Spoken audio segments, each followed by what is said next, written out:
এই সাহস তারা পেয়েছে হাসিনার ভারতের পা কাটা কূটনীতির কারণে। ভারতের আধিপত্য ভেঙে সম্পূর্ণরূপে গুড়িয়ে দেওয়ার আগ পর্যন্ত আমাদের লড়াই চলবে। ইনকলাব জিন্দাবাদ। তারা বাঁধ খুলে দিয়েছে, যার ফলে বন্যা হয়েছে। কিন্তু আমাদের প্রশ্ন হচ্ছে, বাঁধ খুলে দেওয়ার আগে তোরা বাঁধ দিলি কেন? আন্তর্জাতিক নদীতে বাঁধ দেওয়ার অধিকার ভারতকে কে দিয়েছে? আপনারা জানেন, ভারত হয়ে বাংলাদেশে আসা নদীর সংখ্যা 54টি। এই 54 নদীর মধ্যে 30টা নদী তারা বাদ দিয়েছে। আন্তর্জাতিক নদীতে বাদ দেওয়া সুস্পষ্ট আইনের লঙ্ঘন। শুধু নদীতে বাদ দেওয়া নয়, এর বাইরেও এই 16টি বছরে তারা বাংলাদেশকে শুষে খেয়েছে। তারা এটি কেন করতে পেরেছে? তারা এটি করতে পেরেছে হাসিনার ভারত ঘেঁষা নীতির কারণে। এই সাহস তারা পেয়েছে হাসিনার ভারতের পা কাটা কূটনীতির কারণে। কিন্তু এদেশের সংগ্রামী ছাত্র জনতা এই দেশে ভারতের বাবার গুটি ওই খুনি হাসিনাকে জয় বাংলা করে দিয়েছে। আর যদি কোনোভাবে বাংলাদেশের উপরে ভারতের আধিপত্যবাদের সেই চোখ রাঙানি আসে, তো ভারত তোমাদেরকে জয় বাংলা করে দিতে আমরা সময় নিব না। এখন থেকে এই স্বাধীন বাংলাদেশে শুধু ভারত নয়, বিশ্বের কোন পরাশক্তি চোখ রাঙাতে পারবে না।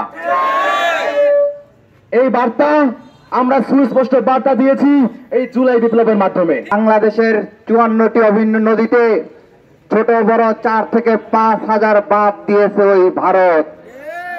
এর মাধ্যমে তারা আমাদেরকে পানিতে মারতে চায়। এটা কি সম্ভব হবে? বাংলাদেশের মানুষ সম্ভব হতে দেবে? তারা মনে করেছিল দলদাস হাসিনার মাধ্যমে বাংলাদেশের উপরে তাদের প্রভুত্ব কায়েম করবে।